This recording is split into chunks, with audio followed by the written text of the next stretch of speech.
भूत प्रेत की कहानियां पढ़ने और सुनने में तो बहुत रोमांचक लगती है, लेकिन जरा सोचिए, अगर ऐसे ही कुछ वास्तव में आपके साथ घटित होने लगे तो क्या आप उसे रोमांचित कहेंगे या डर के मारे थरथराने लगेंगे? किसी परलौकिक शक्ति या प्रेत आत्मा का आसपास होने का एहसास भी शरीर में एक अजब सी सिरहन पैदा कर देता है।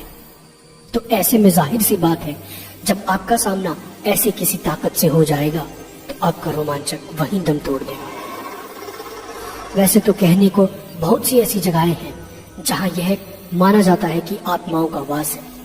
कोई वीरान और अकेला घर हो या एक लंबे समय से खाली पड़ी इमारत। इसके अलावा वह स्थान जहां किसी दुर्घटना की वजह से भी किसी की जान गई हो, उसे भी हम योग्य नहीं मानते हैं कि हम वहां जाएं, क्योंकि जिन लोगों की जान दुर्घटना में जाती है उनकी आत्मा को मुक्ति नहीं मिलती और वे भटकते रहते हैं।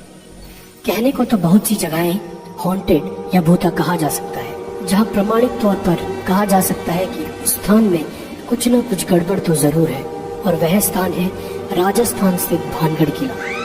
यह वह स्थान है जिसे पुरातत्व वैज्ञानिकों ने सामान्य नहीं माना है।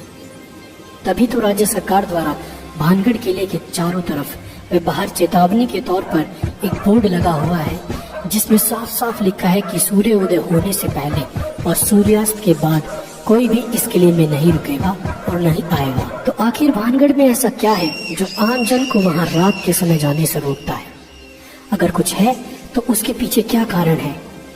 हालांकि कोई भी पुख्ता तौर पर वहां घटने वाली दुर्घटना का कारण नहीं बता पाया, लेकिन स्थानीय लोगों के बीच प्रचलित है कुछ कहानियां जो साबित करती है कि वहां कुछ न कुछ तो जरूर हो सकता है। लोगों का मानना है कि बहुत समय पहले इस स्थान पर रत्नावती नाम की बहुत सुंदर राजकुमारी रहती थी, जिस पर काला जादू करने वाले तांत्रिक की कुदृष्टि थी।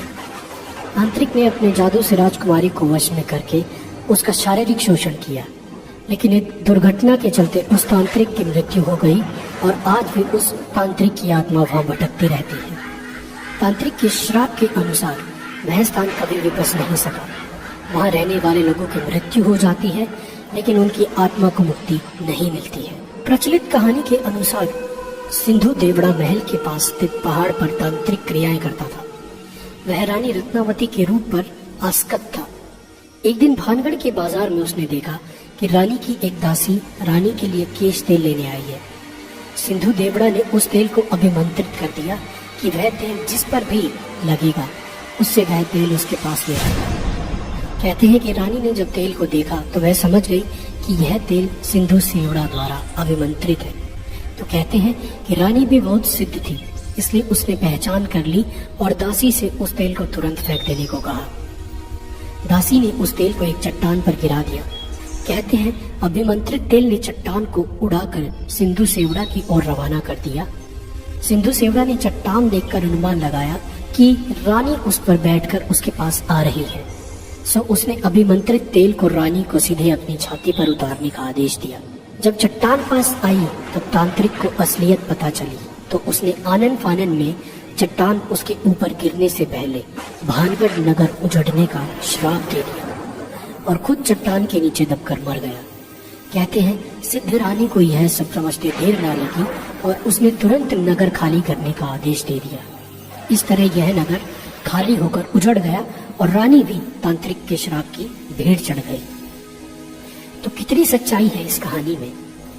इस कहानी में कितनी सच्चाई है इसके बारे में इस बात से ही जाना जा सकता है कि जनश्रुतियों में भानगढ़ के लिए प्रचलित कहानी में कई लोग रत्नावती को राजकुमारी तो कई लोग रानी बताते हैं। रानी रत्नावती का जिक्र तो हर कोई करता है, पर वह किस राजा की रानी थी? उसके राजा व उसका शासनकाल कौन सा था? नगर किस काल में उजड़ा? इस प्रश्नों पर सब चुप है। अक्सर लोग इस नगर व किले को 400 वर्ष पहले उजड़ा बताते हैं, पर किले में मिले विभिन्न राजाओं के शिलालेखों की तारीख देखने के बाद उसके उजड़ने की समय सीमा काफी कम हो जाती है। पर बहरहाल बात चाहे जो भी हो, इस फोर्ट को या इस भानगढ़ के किले को अब भी लोग सबसे ज्यादा डरावना मानते हैं। या कह सकते हैं कि भारत का सबसे प्राचीन स्थान जो भी है, जिसमें भूतों का निवास होने की पूरी आशंका या जहां भूत विराज करते हैं, वो भानगढ़ का किला ही है। तो ऐसी ही और महत्वपूर्ण जानकारियों व रोचक तथ्यों के लिए हमारे जाइब करें व यह वीडियो आपको कैसा लगा हमें लाइक व कमेंट करके ज़रूर बताएं। धन्यवाद।